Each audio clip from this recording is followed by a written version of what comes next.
Vamos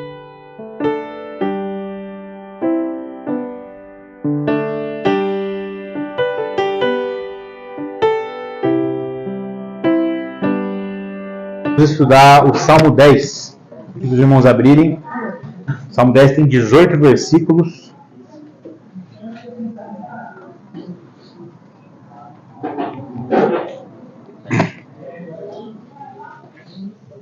Nós vamos ler de forma contínua. Eu começo, Felipe, e assim sucessivamente. Tá bom? Oi? Ela é letrinha pequena. Essa aqui é letrinha pequena. Vamos lá? Salmo 10. O título do Salmo é A Derrubada dos Ímpios. Versículo 1. Por que, Senhor, te conservas longe e te esconde nas horas de tribulação? Os ímpios, na sua arrogância, perseguem furiosamente o pobre. Sejam apanhados nas ciladas que maquinaram.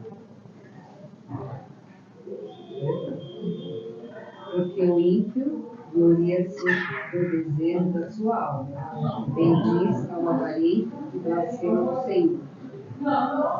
Perverso, na sua soberba, não investiga que não há Deus, são todas as suas cogitações. Tudo que esse homem faz dá certo. Ele não pode entender o julgamento de Deus e zomba do seu inimigo. Pensa, nenhum mal nos atingirá, nunca teremos problema.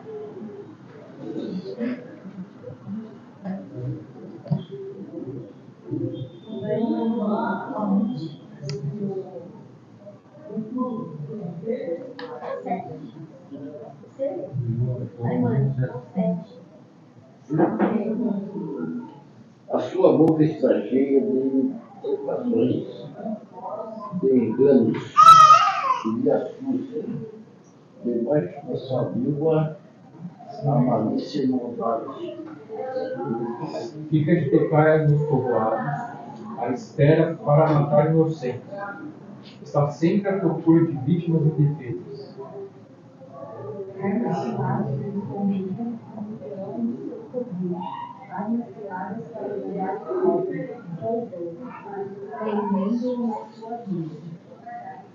Agachando fica na bocaia as suas vítimas, cai e se acaba. Diz em seu coração: Deus esqueceu-se? Cobriu o seu rosto e nunca o verá. Levanta-te, Senhor, olhe, encosta a tua mão, não te esqueça de necessidade. Por que blasfema o inimigo de Deus, dizendo no seu coração: Tu não esquadrinhas? Não esquadrinhas? Tu viste porque atentas para o trabalho infável, mas os tomares sobre tuas mãos, a ti o pobre, se encomenda, tu és o auxílio do órfão, quebra o braço do ímpio e malvado, pedes da sua piedade, até que nenhuma encontres. O Senhor é Deus sempre e eternamente. Da sua terra perecerão as nações.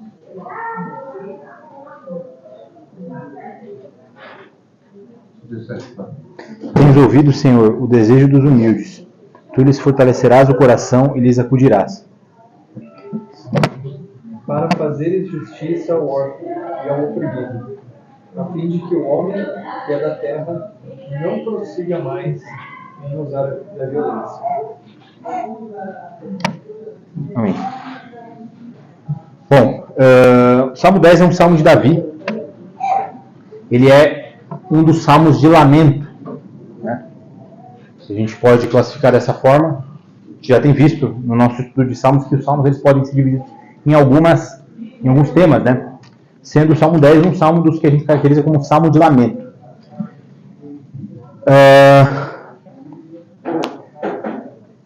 Existem 4 temas principais aqui no Salmo 10, os quais nós vamos trabalhar. São eles: justiça divina, a presença de Deus, a arrogância dos ímpios e a esperança e a confiança na intervenção divina. Então são esses os quatro principais temas do Salmo. Sendo que nós vamos dar uma atenção especial para o tema arrogância dos ímpios. A gente quer falar um pouquinho sobre isso com um pouco mais de ênfase. Tá?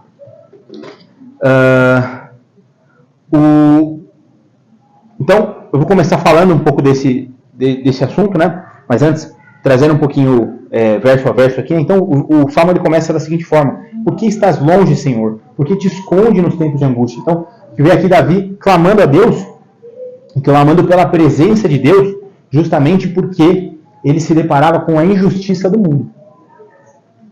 Então, que injustiça é essa? Né? Verso 2, ele diz assim: os ímpios na sua arrogância perseguem o pobre, e ele compartilha aqui com Deus, nessa, digamos assim, uma espécie de oração, o desejo dele, né? Ele diz assim, que sejam apanhados nas ciladas que maquinaram. E aí ele começa a retratar qual é o comportamento do ímpio. Como o ímpio vive, né? Como o ímpio pensa. Então ele diz: pois o ímpio gloria-se no desejo da sua alma. Bendiz o avarento e renuncia ao Senhor. O que é bendizer o avarento? Né? O que é a avareza? A avareza, ela vai muito além do que a gente costuma a pensar, que é aquela pessoa que é mesquinha. Mesquinhez, ela é somente um aspecto da avareza. A avareza, ela diz muito mais a respeito de uma pessoa que idolatra o dinheiro. Como assim idolatrar o dinheiro? A pessoa se prostra ao dinheiro, ela se ajoelha ao dinheiro. O que significa isso? E aí a gente tem que remeter um pouco ao conceito de idolatria e o conceito de adoração. Então, a idolatria consiste em colocar como Deus aquilo que não é Deus. De forma bem simples e resumida, tá, gente? Mas toda vez que a gente coloca no lugar de Deus algo que não é Deus, nós estamos cometendo um ato de idolatria. Isso é, na prática, a idolatria. Então, assim como nos tempos de Davi, talvez muito mais hoje, por vários motivos que a gente vai comentar um pouquinho mais, a gente vê que existem pessoas que idolatram o dinheiro. Ou seja, o centro da vida delas é o dinheiro. Lá em 1 Timóteo 6,10, Paulo vai dizer assim: porque o amor ao dinheiro é a raiz de todos os males. O que é esse amor ao dinheiro, senão a idolatria ao dinheiro? A essa idolatria nós vamos dar um nome, a Bíblia dá um nome, né, de avareza. Isso é avareza. A avareza não é simplesmente a mesquinhez, não é simplesmente uma pessoa que no jargão popular, pão duro. O avarento é aquele que idolatra o dinheiro. O centro da vida dele são as questões materiais, as questões financeiras, é o acúmulo de bens, é o crescimento das suas posses. Isso é um comportamento avarento. E a avareza é um grandíssimo pecado. Por isso que Jesus vai dizer que quão difícil é um rico entrar no reino de Deus. Por quê? Enquanto o soberbo, aquele que é lascivo, aquele que é irado, todos esses são pecados que socialmente a gente vai combater. Agora, o que acontece aqui com o avarento? A gente sabe que nós vivemos num mundo de pessoas ímpias, né? Esse mundo já é um maligno. E o Salmo ele vai dizer aqui o que acontece com o avarento. Ele é bendito. Por quem? Não por nós, cristãos, mas pelo ímpio. Então o mundo bendiz o avarento. Quando uma pessoa acumula posses, acumula bens, ela cresce socialmente, ela vive para o dinheiro, quanto mais ela faz isso, mais ela vai ser idolatrada pelas outras pessoas. Mais ela vai ser enaltecida, mais ela vai ser honrada. Então a gente vive num mundo que honra essas pessoas. Né? E esse é um dos motivos pelos quais é tão difícil um rico abandonar esse pecado. Vamos se lembrar que quando Jesus fala isso, logo na sequência desse texto, a gente tem o texto de Zaqueu. Olha que interessante. Então você tem o jovem rico, o mancebo rico, e logo na sequência você tem Zaqueu. Ambos eram muito ricos, né? Só que a postura e a conduta de ambos foi totalmente diferente. Então, Davi aqui vai relatar um pouco de como que é como que o ímpio vive. Ele oprime o pobre, ele é avarento, ou seja, o centro da vida dele é o dinheiro. Tudo que ele faz é em prol das conquistas materiais e ele está disposto a fazer qualquer coisa por isso. Pela altivez do seu rosto, ele não busca a Deus. e todas as suas cogitações são: não há Deus. Percebe que aqui a gente não está falando de um ateísmo, está falando de um ateísmo, ou seja, está dizendo não há Deus. O ímpio ele vive como. Ele diz que não há Deus, mas ele não necessariamente ele faz isso de forma intelectual. O ímpio ele faz isso no seu coração, ele vive como se Deus não existisse. Então, em termos práticos, o que a gente está dizendo aqui? Que eu quebrei o microfone, não. Ok. Agora.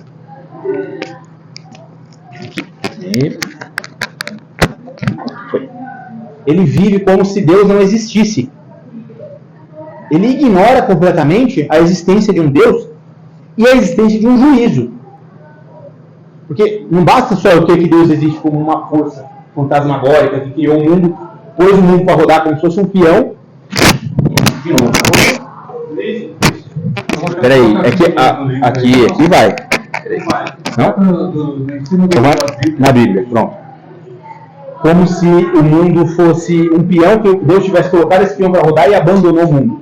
Não, Deus está no controle das coisas e, além disso, Deus vai julgar o mundo.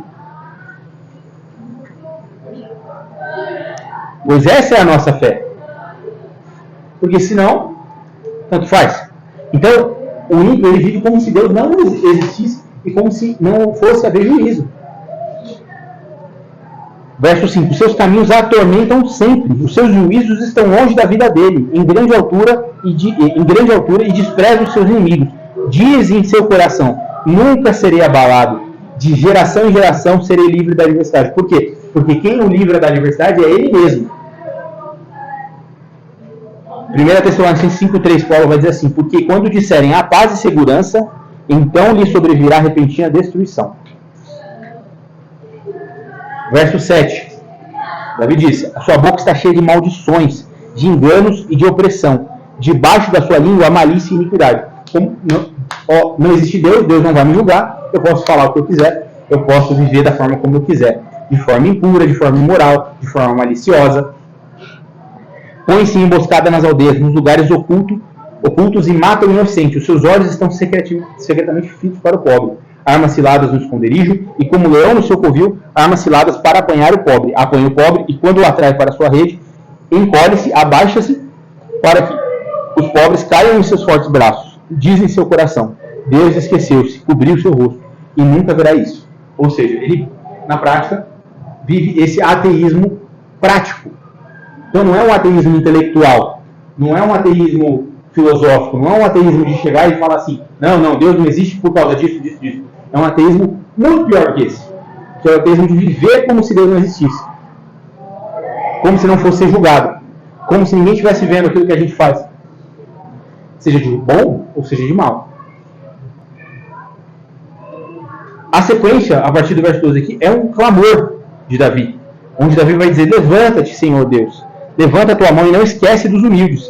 Ou seja, tem duas figuras aqui, né, que estão em constante contraste aqui, né? O pobre e humilde, né? E o ímpio como aquele avarento, aquele que vive e faz qualquer coisa em prol das conquistas materiais.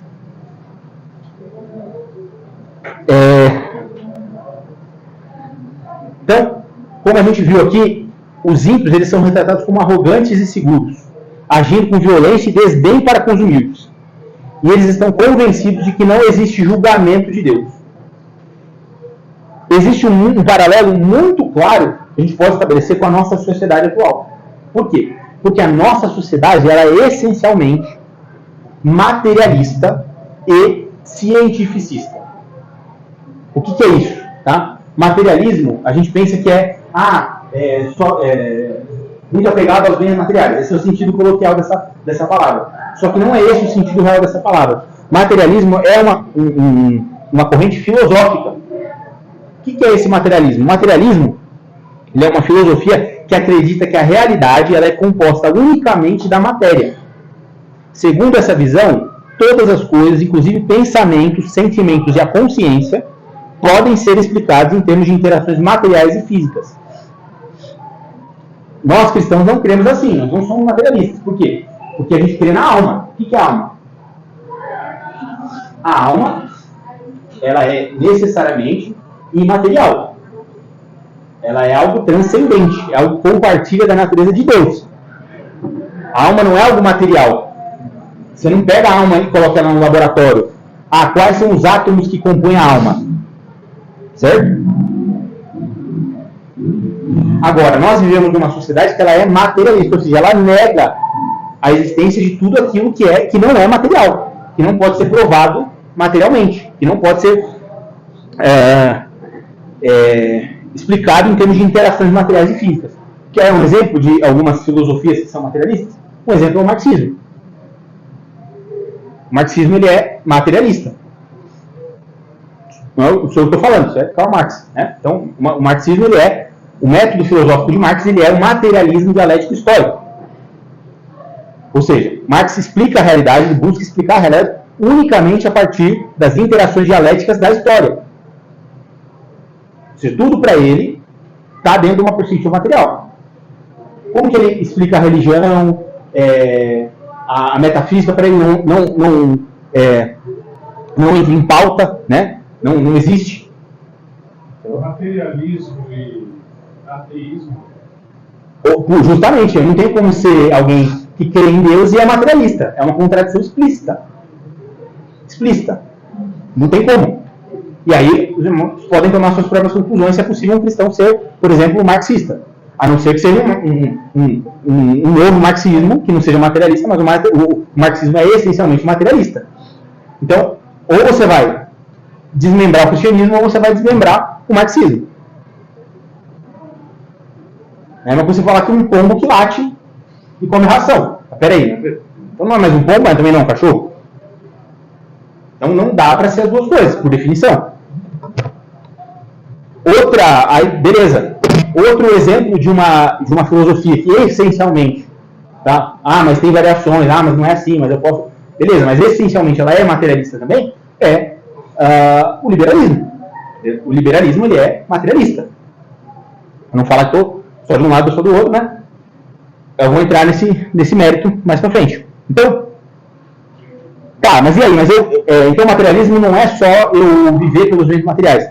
Não é. O materialismo, pelo contrário, ele é um pensamento filosófico que consiste na negação de tudo aquilo que não pode ser explicado através da matéria. E aí, o que é o cientificismo? O cientificismo também é algo que a gente vive hoje. Faz parte da filosofia da nossa cultura. É a visão de que a ciência é o único melhor meio de resolver todos os problemas e responder todas as perguntas. Segundo essa perspectiva, todas as afirmações, crenças e práticas devem ser examinadas e testadas cientificamente para ser consideradas válidas. Sabe aquela história de eu não consigo provar Deus no laboratório, então logo Deus não é... Dá para provar cientificamente a existência de Deus? Realmente não dá, é impossível conceitualmente, porque não dá para aplicar um método científico em Deus. Assim como não dá para aplicar um método científico em várias outras coisas. Várias, infinitas coisas. Né? Você não pode nem usar o método científico para provar o método científico, cientificamente. Porque ele é um sistema lógico, filosófico. Então não dá para você provar isso, porque você precisa partir da razão e não da matéria. Sei que estou complicando aqui, mas eu vou afunilar, vocês vão entender no final das contas, tá? Quais são as consequências dessas duas coisas, na prática? O mundo materialista e cientificista que a gente vive hoje. Por que o mundo é materialista? Porque se você for ver, é isso que a gente vê todos os dias. Nas escolas, na cultura, na mídia. Né? A gente vê uma espécie de laicismo e secularismo que, na verdade, é um materialismo travestido. Né? Não, porque a gente não pode misturar a religião nos assuntos. Mas, na verdade, o que existe é uma visão arreligiosa, uma visão materialista. Uma visão de que tudo tem que ser explicado materialmente. Tá, mas e aí? Qual que é a implicação disso? A implicação direta é uma visão hedonista da vida. Porque o que é o hedonismo? O hedonismo ele é uma filosofia que diz que a satisfação do homem ela é o objetivo último da vida. Satisfação pessoal. Estou simplificando, bem simplificado, tá, gente? A busca pelo bem-estar material, pelo conforto, pela gratificação sensorial, ela passa a dominar. E o hedonismo, frequentemente, ele vai acompanhar essa arrogância que a gente vê aqui no Salmo 10. Por quê? Porque o ímpio, ele é o quê? Ele é autocêntrico, né? Então, ou seja, o centro da vida do ímpio é ele mesmo. O centro da vida do ímpio é a sua satisfação, o seu bem-estar, os seus prazeres, as suas conquistas.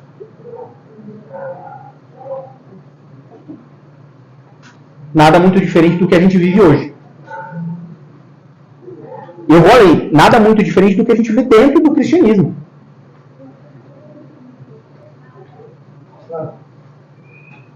A gente provando, a ciência tenta provar que Deus existe.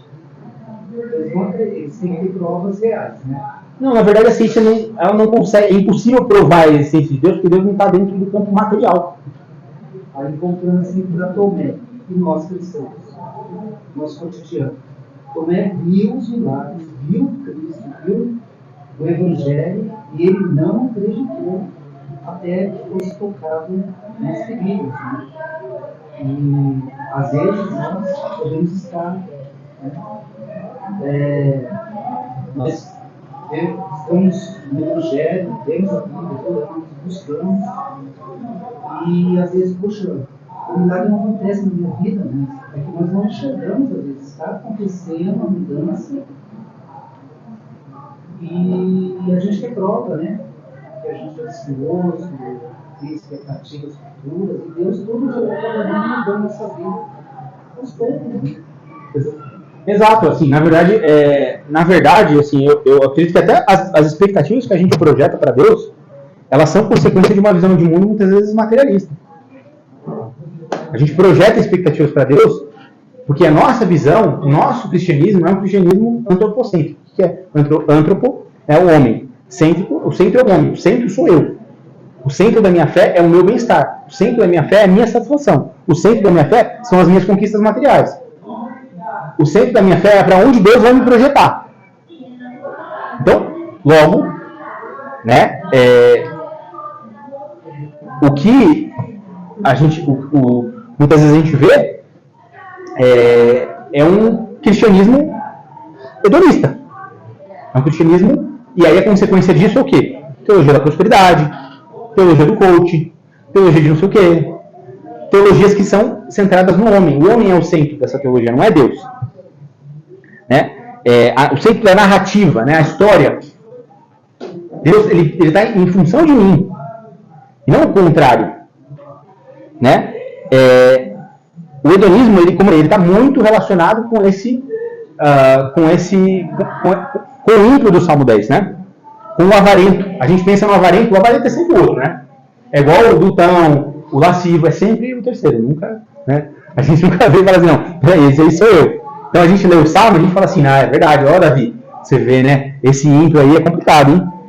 Mas a gente nunca pensa que, peraí, será que eu sou ímpio? Será que eu sou o avarento? Olha como que quando a gente destrincha isso, a gente olha a dimensão disso, pode perceber que muitas vezes nós estamos nessa posição. Então, é claro que aqui Davi estava falando especificamente para uma classe social específica, né?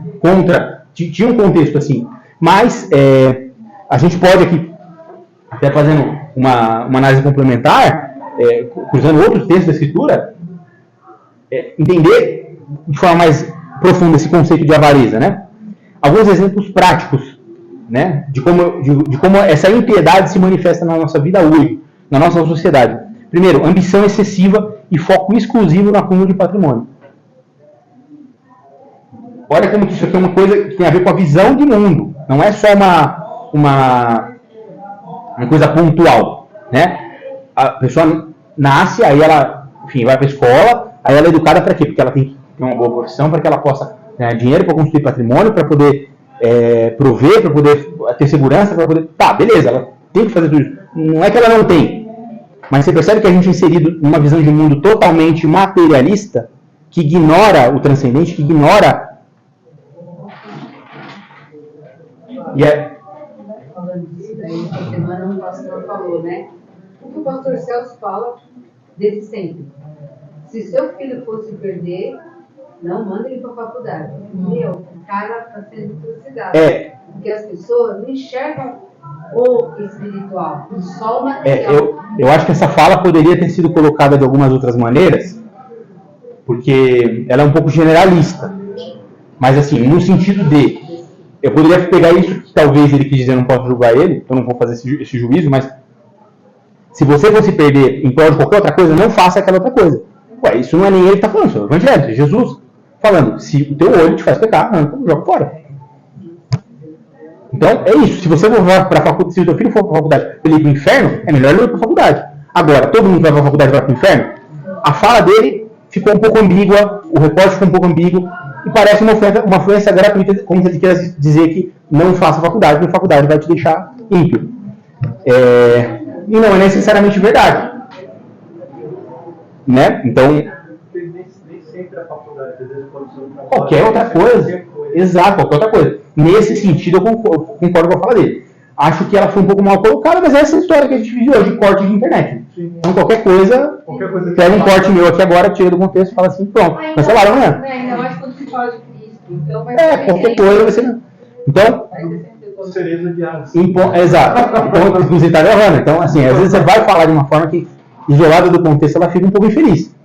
E aí, eu acho que foi um pouco o caso, ele pareceu, mas eu entendi o que ele quis dizer. Mas ninguém vai entender. Né? Porque fazem a força para não entender também.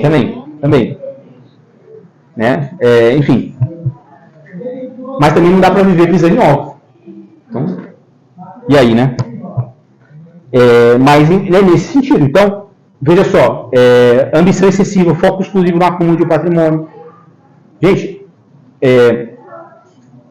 olha só que duro isso, mas é verdade. É melhor ser pobre do que ir pro inferno. Sim. Só que as pessoas, se você pegar os jovens hoje e perguntar pra ele, você vai ser pobre ou ir pro inferno? Aí ele vai falar, lá é quentinho, né? Pô, tô errado? Tô mentindo? Não tô mentindo. Você sabe que não tô. Por quê? Porque a nossa sociedade ela é materialista. Exploração do trabalho, exploração do corpo. E olha como que a coisa vai caminhando. Gente, só você ver, agora a prostituição virtual é glamourizada. É o tal do OnlyFans. Você sabe o que é, né? Não, ó. Temos aqui, ainda temos a santidade. Amém. Você vai explicar? Não. Se você quiser, alguém quiser, explica aí pra gente, porque eu também não sei. Basicamente, vende fotos e vídeos ou tem uma interação ao vivo através da internet por dinheiro. É tipo um Instagram que a pessoa precisa pagar para acessar. Precisa pagar. Isso. Você fazer uma assinatura você já paga o Instagram. Como se você assina aquilo e a pessoa, o cara fica postando pessoal, pornográfica, ou alguém falou, bota foto. É um canal dela. Você tem que pagar para seguir a pessoa, só que. Antigamente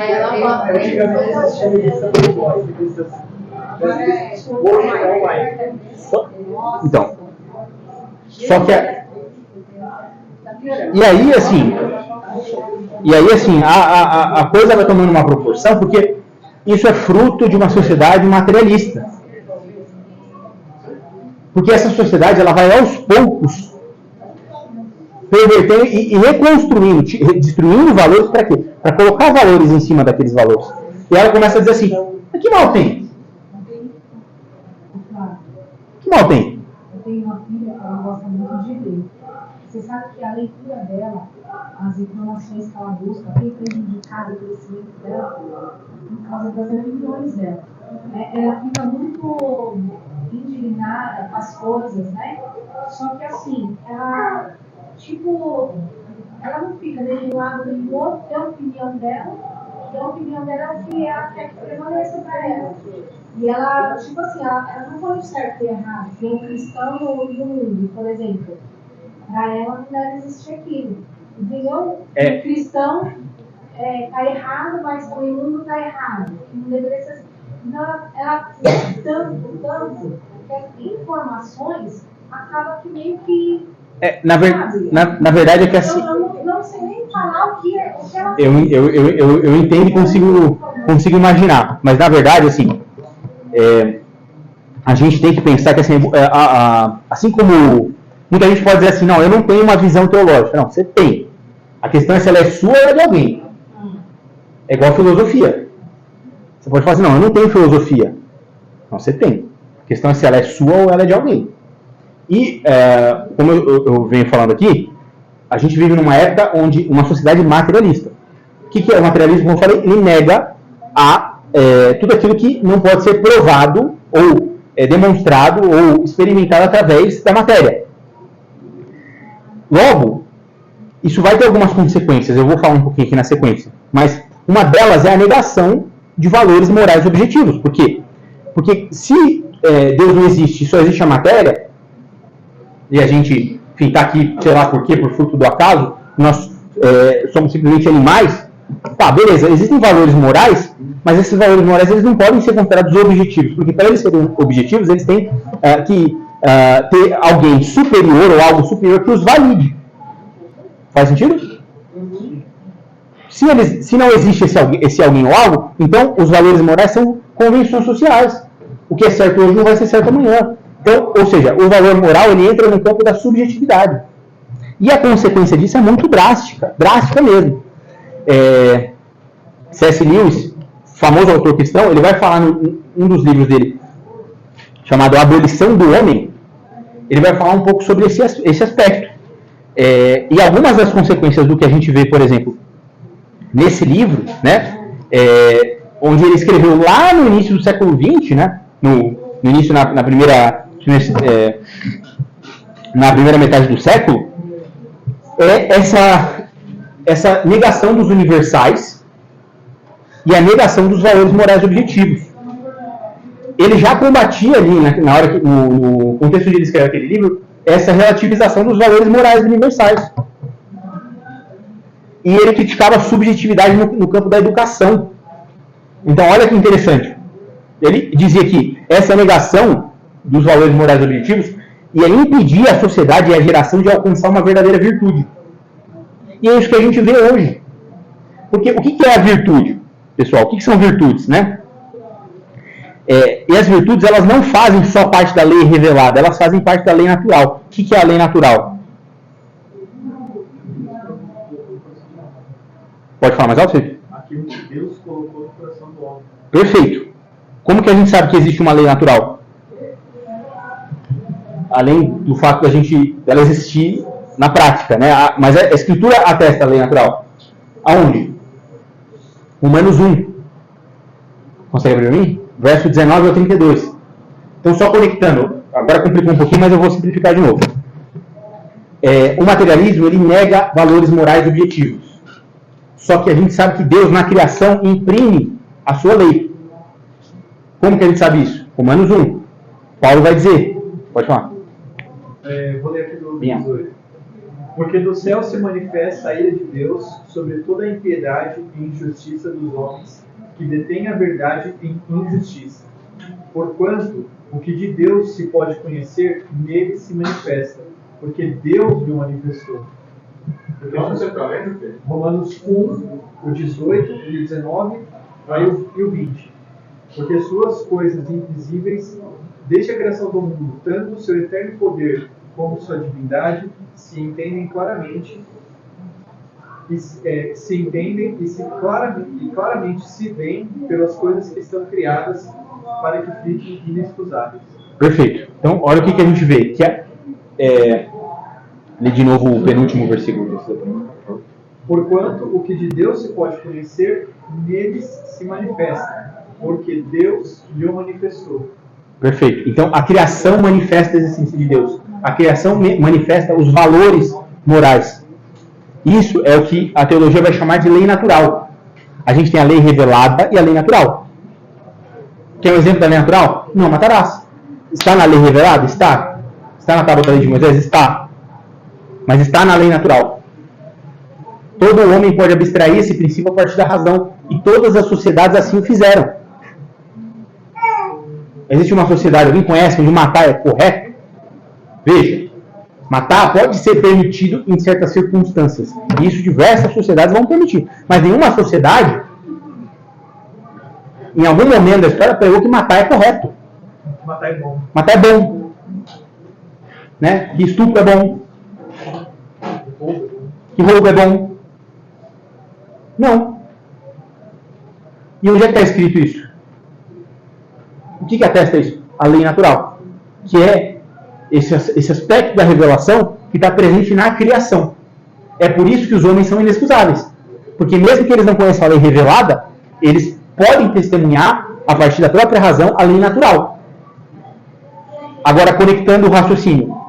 O materialismo, que é a filosofia do nosso tempo presente, ele nega a lei natural. E negar a lei natural é negar a própria razão. É a própria lógica das coisas. Por quê?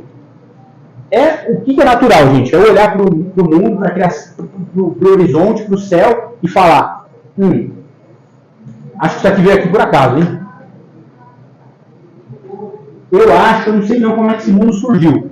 Mas sei lá, eu vou lá nas cataratas do Iguaçu, quem já foi? Né? Quem já foi, sei lá, para algum lugar? Pensa numa paisagem, num lugar bem uma cachoeira. Você vai numa cachoeira e fala: nossa, como isso aqui é sublime. Então o Lewis ele vai dizer exatamente isso. Essa sublimidade da criação, ela não nos enaltece, ela nos rebaixa, ela nos torna humildes. Então a gente olha para a criação e a gente fala: isso aqui não veio aqui por acaso. Alguém colocou isso aqui, alguém criou isso aqui. Isso é muito belo, isso é muito perfeito. O que é natural? É eu olhar para a natureza e ver isso, ou eu olhar para a natureza e falar assim: acho que isso aqui veio aqui por acaso. Acho que alguma coisa aconteceu, né? Acho que uma explosão cósmica, fruto do nada, e o nada virou algo, e consequentemente o mundo está aí. Não é natural. Então o materialismo ele é antirracional. Né? Os princípios morais de Deus eles estão impressos no nosso DNA. Só que o materialismo diz: não, ele é subjetivo, e te inculca a negar a tua própria razão. Isso é o que o materialismo propõe na prática. E a consequência disso é uma vida prática antirracional e pervertida. Um ateísmo prático que tem, infelizmente, se infiltrado dentro do cristianismo. Porque hoje em dia, né, eu falei no começo do pato cachorro, hoje em dia a gente tem um cristão materialista, né, que é uma antítese, é uma irracionalidade. Né? Então, como eu estava falando, exemplos práticos desse materialismo, dessa ambição excessiva e foco exclusivo no acúmulo de patrimônio, exploração do trabalho, de certa forma, o desrespeito ao meio ambiente também, indiferença com relação à pobreza e à desigualdade, promiscuidade e libertinagem sexual, questões materiais como centro e objetivo último da vida, né? Então, o objetivo da vida é o quê? As viagens, as compras, as posses, os títulos, os cargos, falta de cuidado de honra e respeito hierárquico aos idosos, às autoridades, fora vários outros aspectos sociais, como, por exemplo, baixas taxas de natalidade, que é verdade, que a gente vê no Ocidente. Né? Por quê? Porque ter filho dá trabalho. Estou vendo isso na prática, dá bastante trabalho. E exige autossacrifício, uma autofagia. Exige. Só que por que eu vou me sacrificar? Por que eu vou me sacrificar? Se o sacrifício é uma virtude moral objetiva. Então o materialista ele não consegue ver valor nisso. A partir da razão. Que valor tem?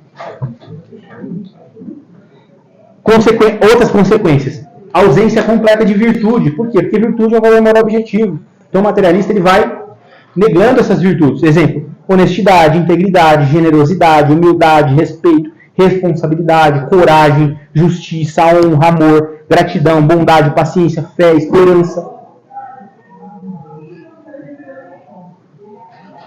Estão identificando o retrato de alguém? Se não a nossa juventude?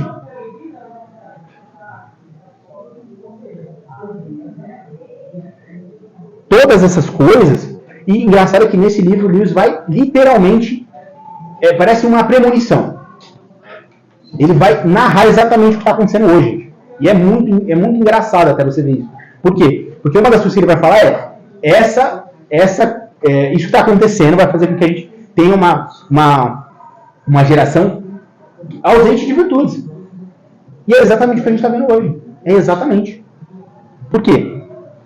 Porque relativizou a moral, relativizou Deus. Mesmo que não seja filosoficamente, foi na prática, que é exatamente o que a gente vê no Salmo. Não é o negar a Deus de chegar à conclusão de que Deus não existe ou existe. É negar a Deus na sua vida. É negar o juízo. É negar tudo aquilo que faz parte da lei natural de Deus. E talvez até pior, porque no Salmo aqui, a gente está vendo alguém que até fala assim, ó, eu finjo que Deus não está vendo. A gente pode tentar entender que era alguém que não necessariamente queria que Deus não existia, mas ignorava Deus. A gente fez algo pior. A gente criou uma mentira para nos convencer de que Deus ou não existe ou é indiferente. E a gente inculcou ela na sociedade. Que são as filosofias modernas. Outra consequência disso, vazio existencial, perda de propósito, aumento de problemas relacionados à saúde mental, desintegração familiar, impacto nas crianças, relações frágeis, divórcios, problemas de ordem sexual oriundos da revolução sexual, hipersexualização, pornografia, questões de gênero, declínio da educação. Por quê? Porque a gente tem uma educação positivista, tecnicista, ausência de uma formação integral que olhe para o ser humano na sua completude, aumento da corrupção. Será que isso aqui é tudo fruto do acaso? Será que isso tudo aqui é uma consequência? Ou será que isso aqui tem uma mesma raiz?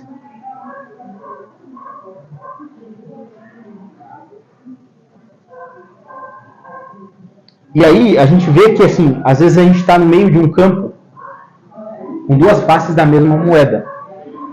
Eu falei lá atrás que o cristão marxista é uma contradição. E não tem nenhum problema com isso.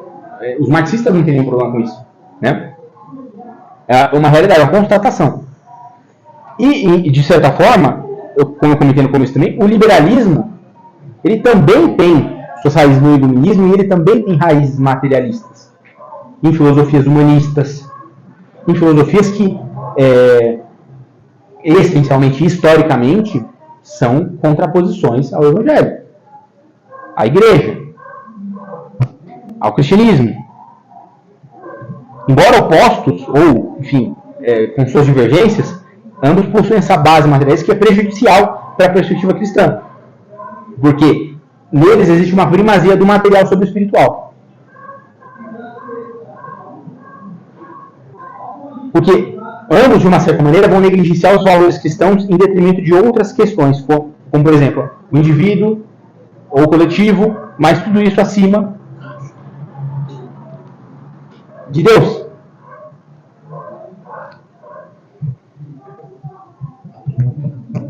Caminhando para a conclusão. Essa arrogância que a gente vê nos ímpios do Salmo 10, ela reflete muito a nossa sociedade atual. Mas muito mesmo. A negação da metafísica, do transcendente, o materialismo, o cientificismo, tudo isso leva a um ateísmo prático. De forma que não é difícil a gente andar na rua e a gente enxergar várias pessoas, se não nós mesmos, que poderiam estar num lugar aqui desse ímpio que Davi vai relatar. Tudo isso resulta numa visão de mundo hedonista, vazia, focada na gratificação imediata, sem propósito maior ou um sistema de valores transcendentes. As pessoas desprezam a justiça e os outros. Só estão preocupadas consigo mesmas.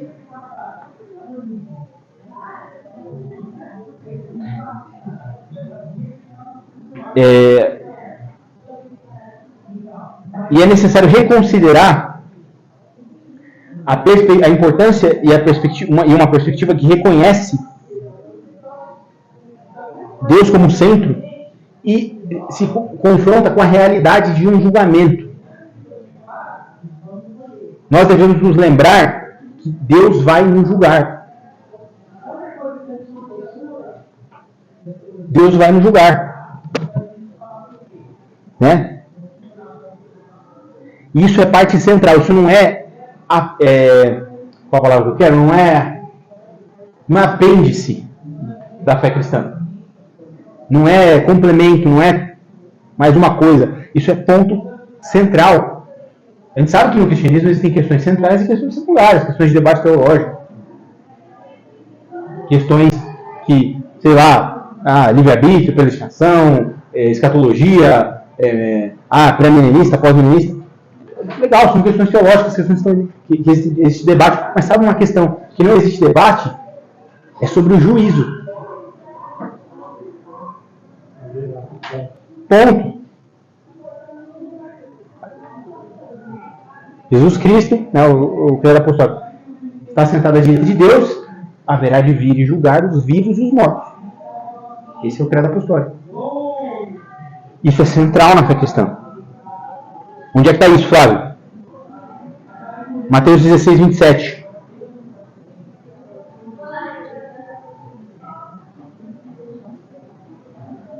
Mateus 16, 27. Pois o Filho do Homem virá na glória do seu Pai com os seus anjos e então retribuirá a cada um de acordo com as suas ações. Vou pegar aqui.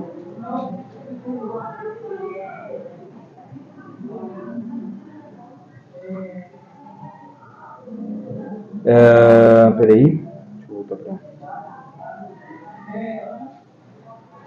Peraí que deu problema na minha tradução. Aqui, só um segundo. Romanos 2, 6.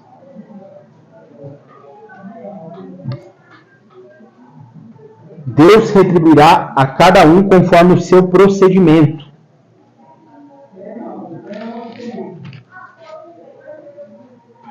Segunda Coríntios 5, 10.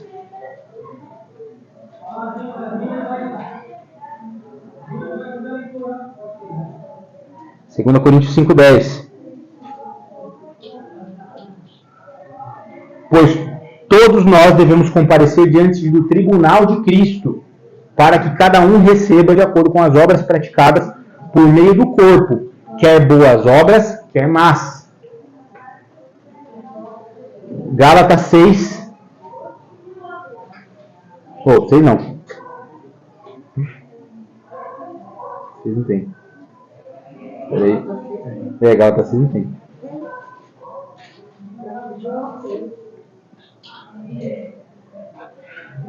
Não, Gálatas 6, perdão, tá certo.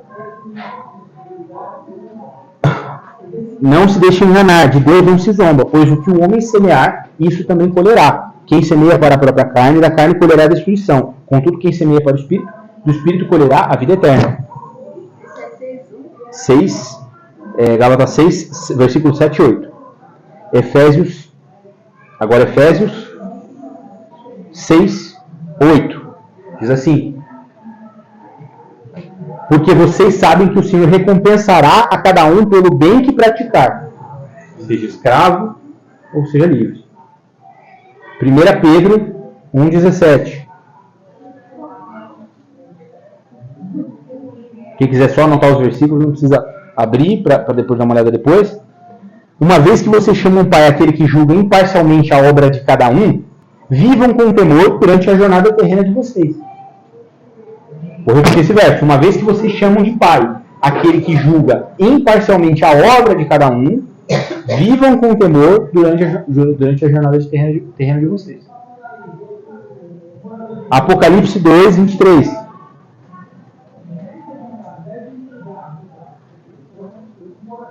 Certamente ferirei de morte os filhos dessa mulher. Não, peraí, acho que eu estou errado. Então todas as igrejas saberão que sou aquele que sonda a mente. É isso mesmo. Então todas as igrejas saberão que sou aquele que sonda a mente e o coração dos homens e retribuirei a cada um de vocês de acordo com as suas obras. Aquele que sonda os corações. Apocalipse 20.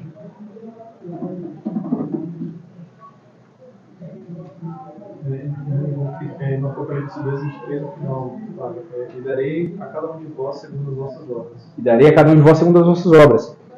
Apocalipse 20, 12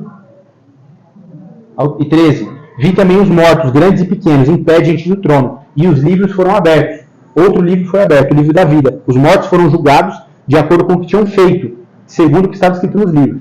O mar entregou os mortos que nele havia, e a morte e o Hades entregaram os mortos que nele havia. E cada um foi julgado de acordo com o que tinha feito. Mateus 25, 31 a 46. 25. 41. Do 31 a 46, eu vou ler rapidamente. Quando o Filho do Homem vier na sua glória, com todos os anjos, ele assentará no seu glorioso trono. Todas as nações serão reunidas diante dele. E ele separará uma das outras, como o pastor separa as ovelhas dos bodes. Ele colocará as ovelhas à sua direita e os bodes à sua esquerda. Então, ao contrário. Esquerda e direita. Então o rei dirá aos que estiverem à sua direita: venham, benditos do meu Pai, recebam como herança o reino que foi preparado para vocês desde a criação do mundo. Pois eu tive fome e vocês me deram de comer. Tive sede e vocês me deram de beber. Fui estrangeiro e vocês me acolheram. Necessitei de roupas e vocês me vestiram. Estive enfermo e vocês cuidaram de mim. Estive preso e vocês me visitaram. Então os justos lhe responderão: Senhor, quando te vimos com fome e te demos de comer? Ou com sede e te demos de beber? Quando te vimos como estrangeiro e te acolhemos? Ou necessitado de roupas e te vestimos? Quando te vimos enfermo ou preso e te fomos visitar? E o rei responderá: em verdade lhes digo que tudo quanto vocês fizerem, algum desses meus pequenos irmãos a mim o fizeram. Então ele dirá aos que estiverem à sua esquerda: malditos, apartem-se de mim para o fogo eterno, preparado para os diabos e seus anjos. Pois eu tive fome e vocês não me deram de comer. Tive sede e vocês não me deram de beber. Fui estrangeiro e vocês não me acolheram. Necessitei de roupas e vocês não me vestiram. Estive enfermo e preso e vocês não me visitaram. E eles também responderão: Senhor, quando te vimos com fome, com sede, estrangeiro, necessitado de roupas, enfermo ou preso, e não te servimos? E ele responderá: em verdade lhes digo que tudo o que vocês fizerem, o que vocês não fizeram, algum desses pequeninos também não fizeram a mim. Então estes irão para o castigo eterno, mas os justos para a vida eterna. Conclusão, então, irmãos, já encerrando que deu o segundo sinal. Qual que é o remédio, então? Qual que é o remédio? O remédio está no próprio Salmo. Davi já responde. Nós precisamos nos lembrar do juízo. Nós precisamos nos lembrar e viver a nossa vida de acordo com essa verdade. Nós precisamos ensinar os nossos filhos, os nossos jovens, a respeito dessa verdade. Porque esse é o momento mais decisivo da nossa vida. Não é o seu vestibular, não é o concurso que você vai prestar, não é a prova que você vai fazer. O momento mais decisivo da sua vida é que em algum momento você vai se encontrar diante de Deus. E pode ser hoje. E nesse momento Deus vai colocar diante de você tudo aquilo que você fez ou deixou de fazer. E isso é central na fé cristã. Central. Esse é o remédio contra o materialismo, esse é o remédio contra um inconsciente hedonista que vive de acordo com os prazeres, contra a avareza, contra a luxúria, contra a lascívia. Então, se nós chamamos de Deus de Pai, assim como o apóstolo Pedro vai dizer aqui, né? Chamamos Deus de Pai, nós tenhamos também temor. Essa é a orientação dele. Amém? Amém. Deus nos abençoe.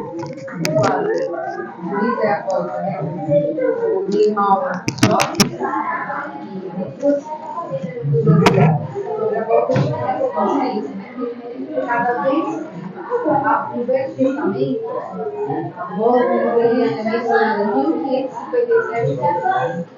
No Novo Testamento, 354 vezes. Fala da volta. Cada vez que é mencionada a crucificação, a volta é mencionada 8 vezes. No Novo Testamento. Então, É que a gente não sabe, né? É bem interessante. 1557 vezes ela é mencionada a volta de Deus no Velho Testamento. você percebe que então, às vezes, muitas vezes a gente vive um cristianismo que tira do centro as questões centrais? Tira do centro as questões centrais? Né? Então, amém. Nós possamos refletir então sobre isso.